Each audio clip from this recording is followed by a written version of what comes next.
கர்த்தர் நாமத்துக்கு மகிமை உண்டாகட்டும். இந்த பரிசுத்தமான நாளில் உங்களை எல்லாம் சந்திப்பதற்காக கர்த்தரை நன்றி செலுத்துகிறேன். ஒவ்வொரு நாளும் உடைய வார்த்தையில் கேட்டுக்கொண்டிருக்கிற நம்ம எல்லாம் பாக்கியசாலிகளாக இருக்கிறோம். இன்றைக்கு அநேக சின்னங்கள் உடைய வார்த்தையில் கேட்கக்கூடாதபடி இருக்கிறார்கள். கேட்கக்கூடாதபடி அவர்கள் அந்த வாய்ப்பு கூட கிடைக்காதபடி இருக்கிறது.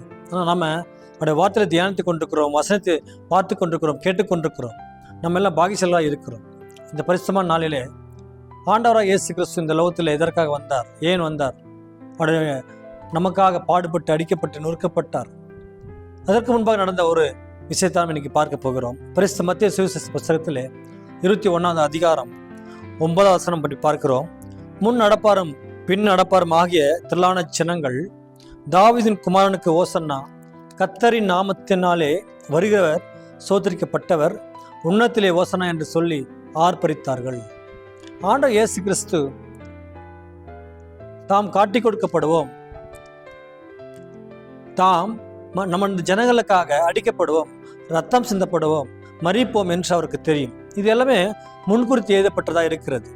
நம்ம எல்லாருக்காக இயேசு கிறிஸ்து இந்த உலகத்திலே இறங்கி வந்தார், ஊழியம் செய்தார், திரளான ஜனங்களுக்கு நன்மை செய்தார். அவர் நன்மை செய்ய சுற்றி திரிந்தார். அந்த எருசலேமுக்கு வரும்பொழுது அதற்கு முன்பாக நடந்த காரியம் தான் இங்கே பார்க்கிறோம்.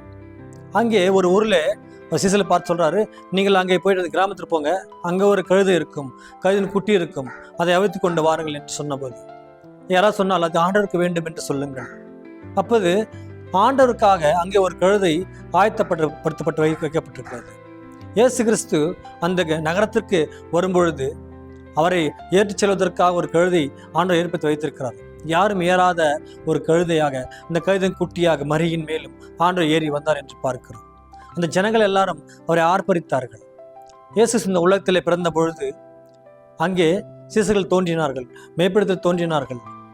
உன்னத தேவனுக்கு மகிமையும் பூமியில் சமாதானம், மனுஷனில் பிரியம் உண்டாதாக என்று சொல்லி ஆர்ப்பரித்தார்கள் என்று பார்க்கிறோம். பரலோகம் மிக சந்தோஷம் உண்டாயிற்று என்று பார்க்கிறோம். அப்படிப்பட்ட ஒரு சந்தோஷம் இயேசு கிறிஸ்து நாம் அடிக்கப்படும் போது என்று தெரியும், அவருக்கு தெரியும். ஆனால் அந்த ஜனங்களுக்கு தெரியாது. நாம் அடிக்கப்பட போகிறோம், காட்டி கொடுக்க போகிறோம், துன்புறுத்தப்பட போகிறோம், நிந்திக்கப்பட போகிறோம், எல்லாரும் ஏளனமா பேசுவார்கள், இந்த ஜனங்களுக்கு அவன் ரத்தம் சிந்தப்படுவோம் என்று ஆண்டவர் இயேசு கிறிஸ்துக்கு தெரியும். அவர் முன்குறித்து வைக்கப்பட்டதுனாலே கர்த்தரால் அழைக்கப்பட்ட நம்முடைய ஆண்டவர் இந்த ஜனங்களுக்காக அந்த எருசலேம் நகரத்துக்கு வரும்போது இந்த ஜனங்கள் எல்லாம் இந்த சீசரத்தை சொன்ன அந்த நிமித்தம் அந்த கழுதையை அழைத்து கொண்டு வருகிறார்கள். அதில் அவர் ஏறி அமர வைக்கப்படுகிறார்.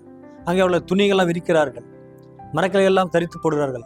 ஒரு அன்பின் வெளிப்பாடாக இயேசு கிறிஸ்து நகரத்து வரும்போது ஒரு அன்பின் வெளிப்பாடாக எல்லாரும் காணும்படியாக அவரை ஒரு சந்தோஷமாக மகிழ்ச்சியாக அவர்களை அழைத்து கொண்டு போவதை பார்க்கிறோம். எல்லாரும் ஜனங்கள் ஆர்ப்பரித்தார்கள். தாவீதின் குமாருக்கு ஓசன்னா, கர்த்தர் வருகிறவர் சோதரிக்கப்பட்டவர், உன்னதத்திலே ஓசன்னா என்று ஒரு சந்தோஷம் மகிழ்ச்சியும் அந்த இடத்துல காணப்படுகிறது. எல்லா ஜனங்களும் இயேசு கிறிஸ்துவின் வருகையை அவர்கள் எதிர்பார்த்து கொண்டிருக்கிறார்கள். ஏனெனில் அவர் ஒவ்வொரு நாளும் சில அதிசயங்கள் அற்புதங்களும் இந்த ஜனங்கள் பார்த்து கொண்டிருந்தார்கள். ஒவ்வொரு நாளும் செய்த அதிசயங்கள் பாருங்க, இந்த ஜனங்கள் கண்ணார கேட்டுக்கொண்டிருக்கிறார்கள், காதார கேட்டுக்கொண்டிருக்கார்கள், கண்ணார பார்த்து கொண்டிருக்கிறார்கள். இதெல்லாம் பார்த்த ஜனங்கள் அவர் வருவதற்காக அவர்கள் பார்த்து கொண்டிருக்கிறார்கள். அவர் இயேசு கிறிஸ்து அந்த கழுதையின் மேலே வரும்போது மிகவும் சந்தோஷத்தோடு அவர்கள் ஆர்ப்பரித்தார்கள், பாடினார்கள், மகிழ்ச்சியாக இருந்தார். ஆனால் இந்த மகிழ்ச்சியெல்லாம் பாருங்க, அவர் சில நாட்கள் பின்பு அவர் அடிக்கப்பட்டார், நொறுக்கப்பட்டார், காயப்பட்டார், துன்பப்பட்டார். நம்முடைய மீறுதல் நிமித்தம், நம்முடைய காயங்கள் நிமித்தம் அவர் நொறுக்கப்பட்டார் என்று பார்க்கிறோம். ஆனாலும் பாருங்க, கடைசி வரைக்கும் அவர் கீழ்ப்படிந்தவராகி, மரண பரியந்தம் கீழ்ப்படிந்தவராகி, நமக்காக சிலுவையின் மரண பரியந்தம் கீழ்ப்படிந்தவராகி நமக்கு அவர் அடிக்கப்பட்டார், ரத்தம் சிந்தி நம்முடைய உயிரையே கொடுத்து நம்முடைய பாவங்களை சாபம் எல்லாவற்றையும் அவர் மேல் சுமந்தார் என்று பார்க்கிறோம். ஆண்டவர் இயேசு கிறிஸ்து வருவதற்கு, அந்த நகரத்திற்கு வருவதற்கு ஜனங்கள் எப்படி சந்தோஷமா இருந்தார்களோ அப்படி சில ஜனங்கள் அவரை முறுமுறுத்தார்கள், சிசிலை விட்டு ஓடி போனார்கள் என்று பார்க்கிறோம். மிகவும் அவர் தனிமையாக இருந்தார். சில ஜனங்கள் எப்போது சூழ்ந்து கொண்டே இருந்த ஜனங்கள் சில நாட்கள் பின்பு அவர் தனிமையாக இருந்தார். அவர் தனிமையில் விடப்பட்டவராக இருந்தார். ஏனெனில் நமக்காக அவர் தனிமைப்படுத்தப்பட்டார், நமக்காக நொறுக்கப்பட்டார். நம்முடைய மீறுதல் நிமித்தம், நம்முடைய அக்கிரமம் நிமித்தம், நம்முடைய காயங்கள் நிமித்தம் எல்லாவற்றுமே அவர் தம்முடைய சிலுவையின் மேலே தம்மேலே ஏற்றுக்கொண்டார் என்று பார்க்கிறோம்.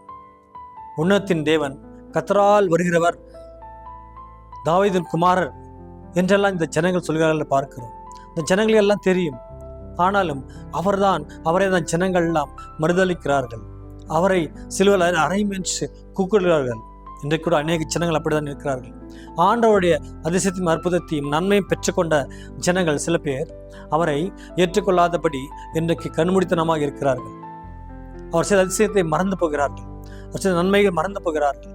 எதற்காக ஆண்டவர் நமக்காக வந்தார், நம்முடைய இந்த உலகத்தின் பாவத்தை சுமந்து தீர்க்கிற தேவ ஆட்டுக்குட்டியான எதற்காக வந்தார் என்பதை அவர்கள் மறுதலித்து மறந்து போகிற ஜனங்களாக இருக்கிறார்கள். அவரை ஆர்ப்பரித்த ஜனங்கள் தான் அவரை சிலுவையில் அறையும் என்று கூக்குகிறார்கள் என்று பார்க்கிறோம். அவர் சிலுவையில் அறையும்படியாக அவரிடத்திலே ஒப்பு கொடுத்தார் என்று பார்க்கிறோம். ஆனால் தம்மை ஒப்பு கொடுத்தார். ஆனால் இந்த ஜனங்கள் நிமித்தமாக ஜனங்கள் சொன்னதெல்லாம் பாருங்க, மிகவும் ஒரு மோசமான செயல். பரபாசை விடுதலை செய்யும், இந்த ஆண்டவர் சிலுவையில் அறையும் என்று சொல்கிறார்கள். ஒரு பரிசுத்தமான தேவனை, ஒரு உன்னத்தின் தேவனை, கர்த்தரால் வருகிறவர் சொத்திரிக்கப்பட்டவர், தாவீதின் குமாரனுக்கு ஓசனா என்று சொன்ன அந்த ஜனங்கள் வாயிலானே அவர்கள் மறுதளிக்கப்படுகிறார்கள். ஆண்டவரை காட்டிக் கொடுக்கிற அந்த ஜனங்களாக ஆகிறார்கள். அவர் சிலுவையில் அறையும் என்று அவர்கள் மிகவும் துன்புறுத்தி கொண்டே அவர் சொல்லிக்கொண்டே இருக்கிறார்கள் என்று பார்க்கிறோம். இன்றைக்கு அப்படிப்பட்ட ஒரு மனது, அப்படிப்பட்ட ஒரு இருதயம் நமக்கு இராதபடி ஆண்டவரை முழுவதுமாக ஏற்றுக்கொள்கிற அந்த எண்ணங்களில் பக்குவம் நமக்கு வேண்டும். எல்லாரும் அந்த குருத்தொலையை சுமந்து கொண்டு எல்லாருக்கும் முன்னடப்பாரும் பின்னடப்பாருமாக ஜனங்கள் அவர் நடுவாக நடந்து போய் கொண்டிருக்கிறார். ஜனங்கள் முன்னாடி போறாங்க, பின்னாடி போறாங்க. எல்லாரும் சந்தோஷத்துடைய ஆர்ப்பரித்தார்கள், மகிழ்ச்சியாக இருந்தார்கள். முன்னடப்பார் பின்னடப்பான ஆண்டவருக்கு ஓசனா என்று சொல்லி அவர்கள் ஆர்ப்பரித்தார்கள் என்று பார்க்கிறோம். அப்படிப்பட்ட ஒரு ஆர்ப்பரிப்பு, மகிழ்ச்சி இன்றைக்கு நமக்குள்ளே இருக்க வேண்டும். ஆண்டவர் வரவேற்பது நாம் தயாராக இருக்க வேண்டும். அவர் இந்த உலகத்தில் நமக்காக வந்தார் என்ற நினைவு கூறும்படியாக அவர் இதில் நடந்தது என்று பார்க்கிறோம். அப்படி ஆண்டவர் நிச்சயம் உங்களுக்கும் ஆண்டவர் இப்படிப்பட்ட ஒரு நல்ல காரியங்கள் செய்யும்படியாக அவரை வரவேற்க, அவரை ஆர்ப்பரிக்க, துதிக்க ஒரு மனதுள்ள பிள்ளைகளாக நாம் இருக்க வேண்டும். ஆண்டு நிச்சயமாக அப்படிப்பட்ட ஒரு காரியங்கள் எண்ணங்களை உங்களுக்கு கொடுப்பாராக. கர்த்தர் தாமே உங்களை ஒருவர் ஆசீர்வதிப்பாராக. ஆமென்.